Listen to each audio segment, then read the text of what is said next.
ये मामला खत्म नहीं हुआ, मैं दोबारा आऊंगी। आपकी मर्जी, आप 1000 बार आए, लेकिन मेरा जवाब कभी भी मुख्तलिफ नहीं होगा, याद रखिएगा।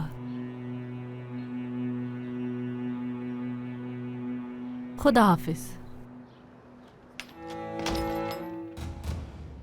निर्माण, मैंने तुम्हें कितना समझाया था कि तुम बच्चों की किस्मत से खेल लियो, लेकिन तुमने मेरी एक नहीं सुनी।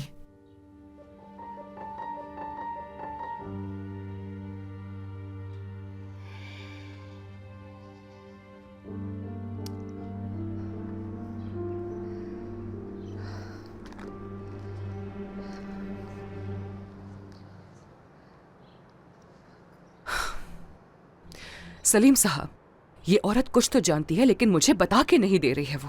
ठीक है, आप फिक्र मत करें, मैं खुद जाकर उससे बात कर लूंगा सादिया साहिबा। नहीं नहीं सलीम साहब, आप इस मामले से दूर रहें। वैसे भी गुस्से की काफी तेज लग रही थी वो। अगर आपने उससे बात की तो वो समझ जाएगी कि हम दोनों साथ में काम कर रहे हैं।